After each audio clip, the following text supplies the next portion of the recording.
Long ago, in the ancient city of Uruk, there ruled a mighty king, Gilgamesh. He was no ordinary ruler, but a demigod, born of the celestial goddess Ninsun and the priest-king Lugalbanda. Tall, strong, and unmatched in beauty, Gilgamesh was a giant among men. His strength was legendary, and his spirit was one of pride. His kingdom flourished. Great ziggurats towered over Uruk, orchards of rare fruits were planted, and the walls of his city stood as a testament to his power. But Gilgamesh was not a humble king.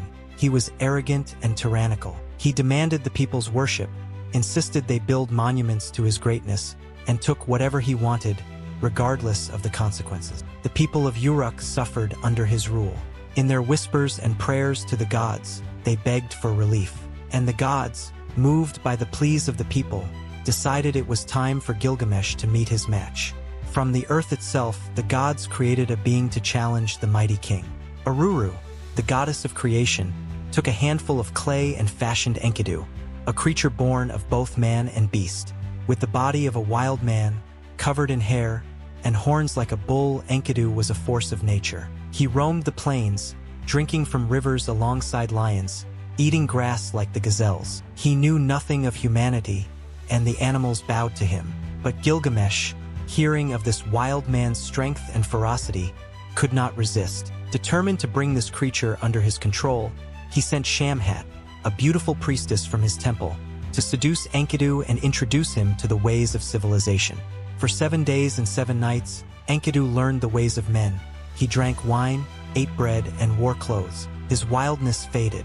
When Shamhat told him of Gilgamesh's tyranny, Enkidu's anger flared.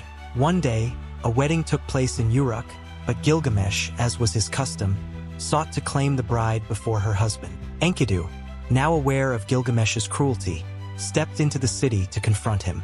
Their eyes met, and for the first time, Gilgamesh found someone who could challenge his authority. The two titans locked in battle, each blow shaking the ground beneath them. The clash lasted for 7 days and 7 nights, with the city of Uruk itself being torn apart by their fury. No mortal could withstand such a fight, but neither Gilgamesh nor Enkidu gave up. Finally, Gilgamesh landed a blow that sent Enkidu crashing to the ground. But instead of delivering the killing blow, he reached down and helped his opponent to his feet. And in that moment, something changed. The two warriors, having tested each other's strength, found respect. From that day on, they became brothers in arms, bound by an unbreakable friendship.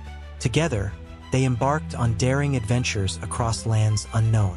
They fought and defeated monsters, confronted demons, and grew ever closer. But there was one thought that weighed heavily on Gilgamesh's mind. He and Enkidu were not immortal. The reality of death loomed large, and Gilgamesh, determined to leave a legacy that would live forever, set his sights on the legendary cedar forest. It was there that the fearsome Humbaba, a monster so terrifying even the gods feared him, made his home. Humbaba had never threatened Gilgamesh or his people, but Gilgamesh, driven by a desire for immortality, chose to slay him. The two demigods ventured into the forest, where they found the monster waiting. Gilgamesh and Enkidu fought him fiercely, their weapons flashing through the air. After a brutal struggle, they defeated Humbaba. But as the demon lay dying, he cursed them both, foretelling that one of them would pay the price for his death. Despite their victory, the gods were angered, but the greatest trial for Gilgamesh lay ahead. While returning to Uruk, Ishtar, the goddess of love and war, set her eyes on the mighty king. Infatuated by his strength and beauty, she tried to seduce him, but Gilgamesh, wise to her history of destroying her lovers, rejected her. Furious, Ishtar demanded revenge, and the gods sent a terrifying creature to punish the two heroes, a divine bull of heaven, a beast of immense power. The bull rained destruction on Uruk, bringing with it famine and disaster. The people cried out for help, and Gilgamesh, with Enkidu by his side, battled the beast. Together, they struck the bull down, but their victory came with consequences. In a display of disdain, Gilgamesh took a leg of the bull and threw it at Ishtar's feet. Enraged, the gods decided that Enkidu, who had held the bull's horns while Gilgamesh delivered the final blow, would pay the price. Enkidu fell ill, his body growing weaker with each passing day. The once indomitable warrior now lay in agony, knowing his end was near. Gilgamesh, desperate to save his friend, sought out the finest doctors, but it was too late.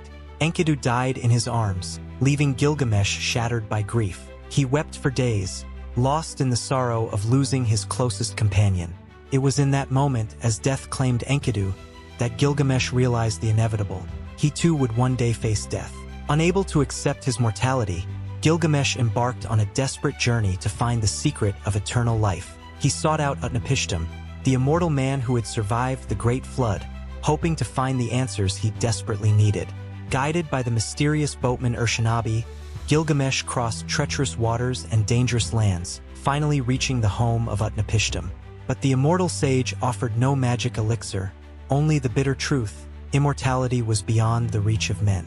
Yet, there was a single miraculous plant beneath the sea, Utnapishtim revealed, that could grant eternal youth. Gilgamesh, driven by hope, dived into the depths and found the plant. But as he returned to the surface, a snake, drawn to the plant's sweet scent, devoured it. When Gilgamesh saw the snake's shed skin, he realized the terrible truth: immortality was unattainable. Gilgamesh's return to Uruk marked the closing of a chapter in his life, one defined by the search for immortality and self-understanding. As he stood before the towering city walls, a profound realization settled within him. The true legacy of a man lies not in the escape from death, but in the enduring impact of his actions and relationships. His journey had taught him that immortality is reserved for the gods, but the mark one leaves on the world through love, wisdom, and courage can transcend the limits of a mortal life. Upon his return, Gilgamesh became a wiser, more compassionate king. He ruled with a deeper understanding of the transient nature of life and the importance of cherishing every moment. His relationship with Enkidu, once marked by youthful recklessness, had matured into a profound bond that transcended even death. In honor of Enkidu, Gilgamesh could have built monuments or erected statues, but instead, he sought to create something lasting that would benefit generations to come. The great city of Uruk, with its majestic walls, symbolized both his strength and his understanding of the need for civilization and order in the face of chaos and mortality. Through his quest for immortality, Gilgamesh had discovered that true greatness lies in the way one lives their life, in the choices they make, and in the bonds they form. His journey became a timeless story of human struggle and triumph, a myth that echoed across the ages as a reminder to all who heard it that life, though fleeting, is rich with meaning.